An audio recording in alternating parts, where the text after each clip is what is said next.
Trader Crypto Podcast. This is the Trader Cobb Crypto Podcast.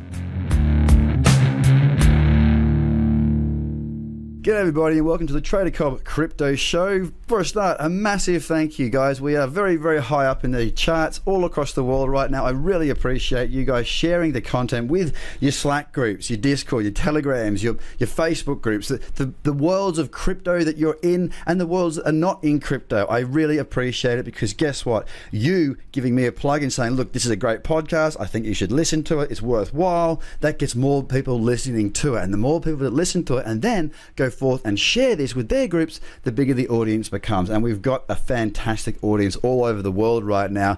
Hello to those of you in India and in Bangladesh, two countries that I've never visited but would love to one day. I really appreciate it, guys, and please continue to share it across these groups because at the end of the day, the way that this podcast world works is that I get to interview better and better and better guests in the space as we get more and more and more listeners. If I can stay up in those higher echelons of the podcasting world, then we will get some truly phenomenal guests, and we have a number of them lined up. So stay subscribed, plug in, and get ready for a whole lot more. Again, very humbled by your support. Thank you so much. I want to talk to you tonight about the reason behind what I do. My why. Because I tell you right now, no matter what it is that you're doing in life, whether it be business, whether it be trading, whether it be athletics, whether it be whatever it is, you're going to run into some serious hurdles. You're going to have some times where it all seems very, very difficult. I have many times. I've been so close to giving up on trading that I nearly walked away. I nearly left it altogether. I've been trading for, I think it was about 2.5 years, or about, it might have been around the 2-year mark actually, where I nearly gave it up. I really honestly nearly just walked away from it. And I'll tell you why I nearly walked away from it. The reason I nearly walked away from it was because I had been unsuccessful for 2 full years. Unsuccessful whilst putting plenty of time into the market, learning about the market, learning about the indicators, the different patterns, all this. I've been learning about the individual ingredients is what I call it, the individual elements. What I was trying to do is bring those together by picking a little bit from this person, this person, this person, this person, this person. But what I was actually doing was I was going into a pantry to cook something that I didn't know what to cook. I was going onto the shelf and going, I'll take that bit of paprika and I'll take the chocolate and I'll take those tomatoes and I'll take those avocados and I'll put them all together and I'll put it in the oven. And it would come out terrible and I'd go, damn it. And then I'd need to try and find another way of doing it. Now, obviously, with all the indicators, all the patterns, all the lingo, all the information that is out there in this market right now, all you have to do is go and have a quick look. It's very difficult to know what order in which you put things. So it's incredibly difficult. So that's where I got to with my trading side of things. Now, what kept me going? Because I've been close before, but this time I was just about there. What kept me going was 2 things.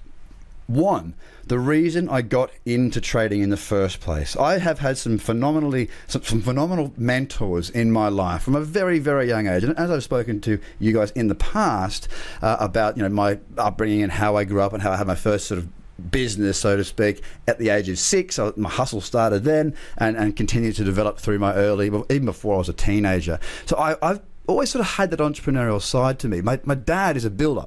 He would build multi-million-dollar homes for very wealthy people, and a lot of those wealthy people were entrepreneurs.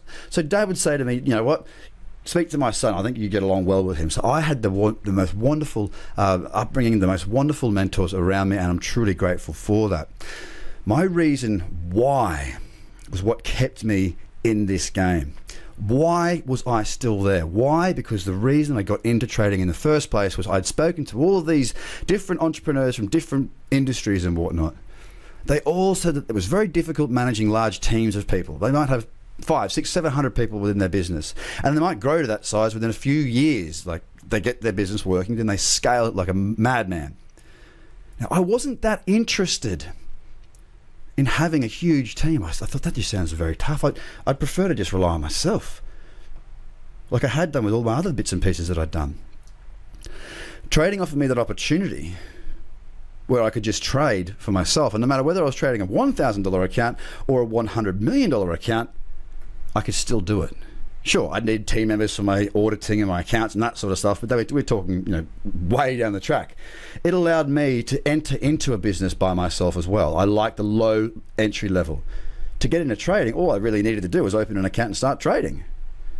Now, that also came with its own ups and downs as far as it was too easy to get involved, so therefore, some people get involved without any idea and just start gambling and lose their money.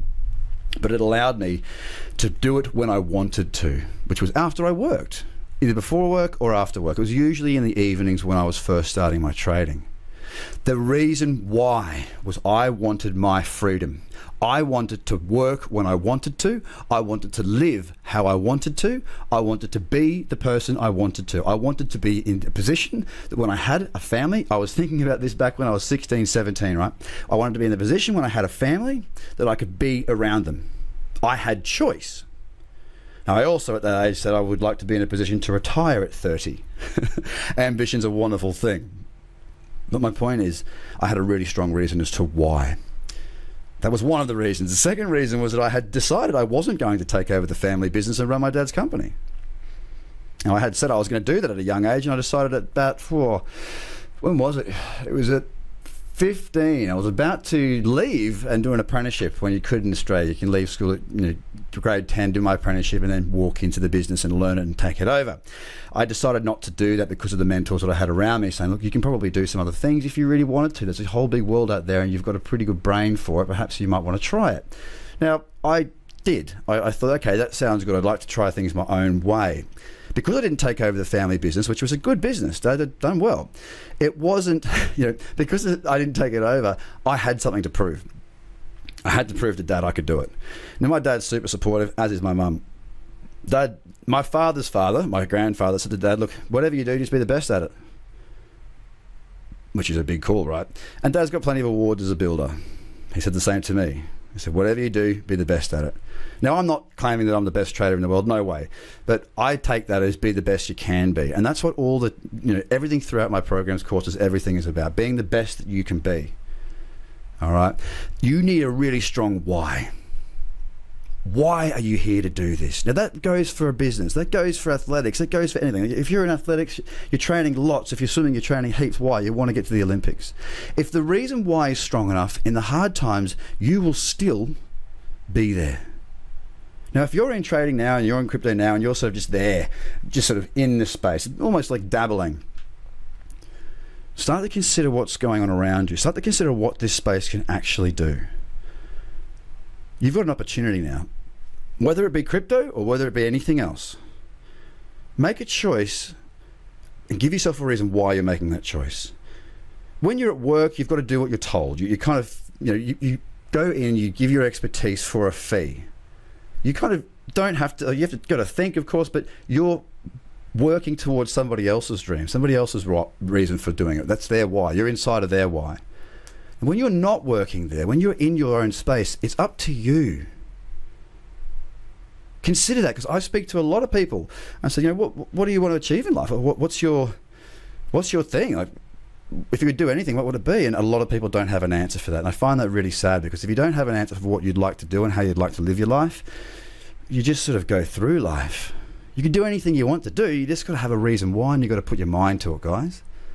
So, with that being said, I hope you have a fantastic day.